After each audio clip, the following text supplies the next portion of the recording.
그러니까 이 뜻에 대해서, 그 소리가 갖는 뜻에 대해서 내가 궁금해하기 시작했다면 그 소리를 내가 언어로 받아들이기 시작하는 겁니다. 즉, 그러니까 노르웨이어의 리듬, 억양, 그 단어들의 소리의 패턴들이 저에게 이거 노르웨이어다 라고 인식이 되기 시작되었다는 거죠. 그렇게 노르웨이어 소리 안에서 단어와 문장을 정확히 분별할 정도의 수준이 된 거는 처음 노르웨이어를 접했을 때 그냥 소음에 불과했던 저에게는 굉장히 큰 변화라는 점을 말씀을 드리고요. 네, 안녕하세요. 제가 2024년에 노르웨이어를 처음으로 배우기 시작했습니다. 노르웨이어를 배우면서 제가 세웠던 원칙은 문자 없이 공부하자 였습니다.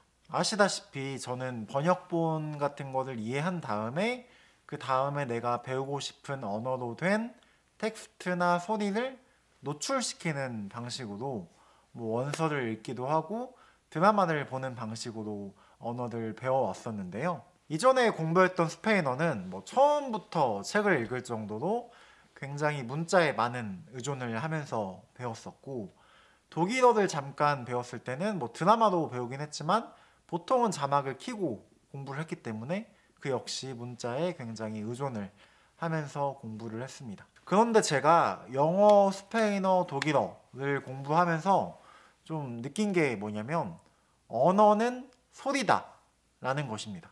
실은 문자는 언어를 그냥 표기하는 거거든요. 아무리 파닉스나 막 문자를 표기하는 방법들을 배워도 그 소리를 완벽하게 알 수는 없어요. 그러니까 오히려 우리가 문자를 통해서 소리를 낼 수 있는 이유는 소리가 먼저 뇌에 저장된 다음에 그 소리가 문자 글자 배열에 연결되면서 우리가 그 문자를 읽을 수 있는 것이다, 소리내어서.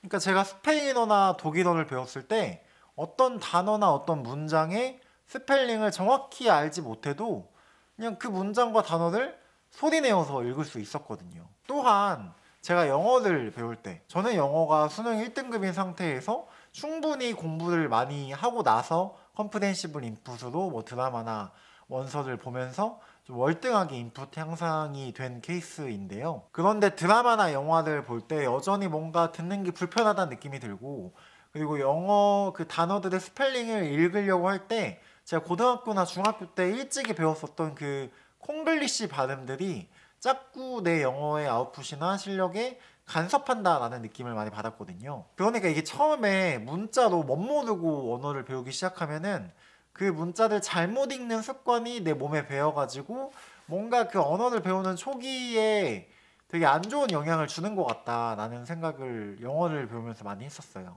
그러면 아예 처음부터 어떤 언어를 문자의 도움 없이 오로지 소리만으로 배운다면은 이런 문제들이 해결될 수 있을까 하는 궁금증이 저한테 있었고, 또 더 나아가서는 언어는 결국엔 소리이기 때문에 문자는 본질적으로 언어가 아니잖아요. 소리이기 때문에 소리로만 언어를 배웠을 때 또 이점도 있을 거다 라는 생각을 하게 되었습니다. 그래서 저는 지난 2월부터 6월까지 약 200시간, 근데 200시간이라고 보기엔 또 애매한 게 그냥 농장에서 일하면서 이어폰 꽂고 막 전혀 이해하지 못하는 해리포터 마법사의 돌 1권을 반복해서 그냥 들은 거거든요.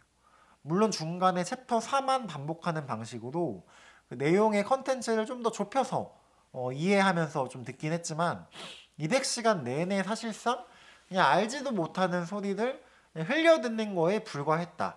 그 정도의 200시간의 인풋이 있었고요. 이때 제가 목표했던 거는 소리의 리듬에라도 좀 익숙해지자라는 거였습니다.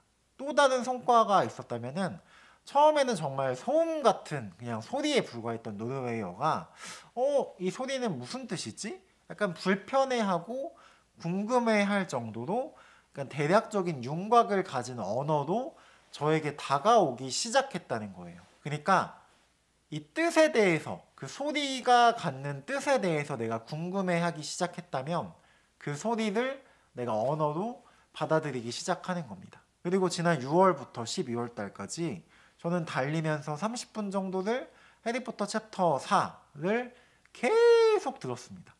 매일은 아니어도 한 100일 정도는 될 거예요.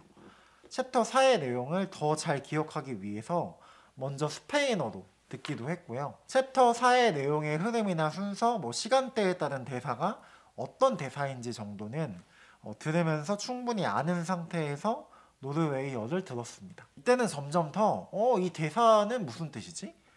이 소리로 표현되는 그 단어는 무슨 뜻이지? 내가 기억하는 그 대사는 어떤 소리일까? 하는 궁금증들이 좀 더 좁혀지기 시작됐던 것 같아요. 그러니까 노르웨이어의 조동사 표현, 의문사 표현, 꽤 중요한 의미를 표현하는 단어가 이런 의미겠구나 하는 짐작도 하기 시작했고요.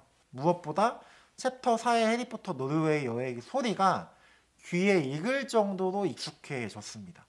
즉, 그러니까 노르웨이어의 리듬, 억양, 그 단어들의 소리의 패턴들이 저에게 이거 노르웨이어다 라고 인식이 되기 시작되었다는 거죠. 제가 챕터 4를 매일 달리면서 들으면서 계속 생각했던 게 뭐였냐면요. 이제 좀 이 소리들을, 내가 듣는 이 소리들의 의미 하나하나랑 좀 대조하는 작업을 해보고 싶다. 그런 필요성이 저한테 약간 대두가 되었습니다. 도대체 이 문장은 어떤 대사이고, 도대체 이 단어는 정확히 어떤 뜻의 단어인지를 좀 대조해 보고 싶었던 거죠. 그렇게 노르웨이어 소리 안에서 단어와 문장을 정확히 분별할 정도의 수준이 된 거는 처음 노르웨이어를 접했을 때 그냥 소음에 불과했던 저에게는 굉장히 큰 변화라는 점을 말씀을 드리고요.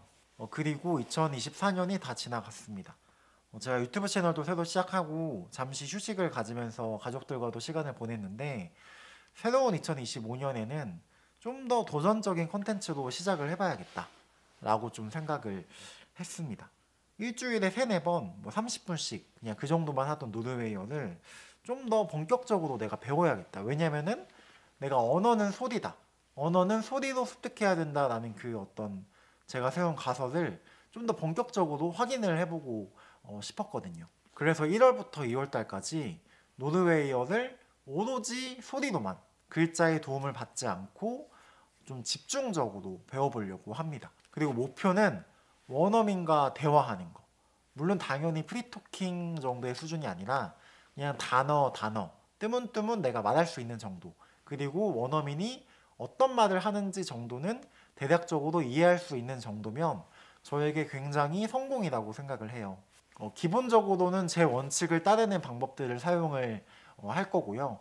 혹시 그 중간에 과정들에서 다른 방법들을 제가 사용하게 된다면 그 방법들을 여러분들과 함께 공유하도록 하겠습니다.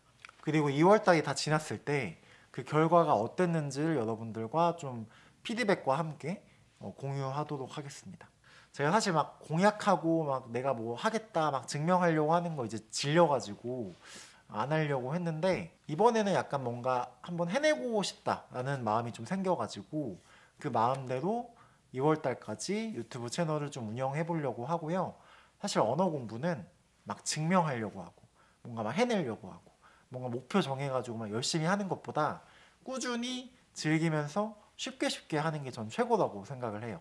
그러니까 저의 앞으로의 노르웨이어를 도전하는 콘텐츠는 좀 더 그냥 가볍게 재미있게 바라봐 주시고, 여러분들의 언어 공부는 좀 더 편하고 즐겁고 좀 꾸준히 할 수 있는 방향으로 해나가셨으면 좋겠다는 말씀을 드리면서 오늘 영상 마무리하도록 하겠습니다.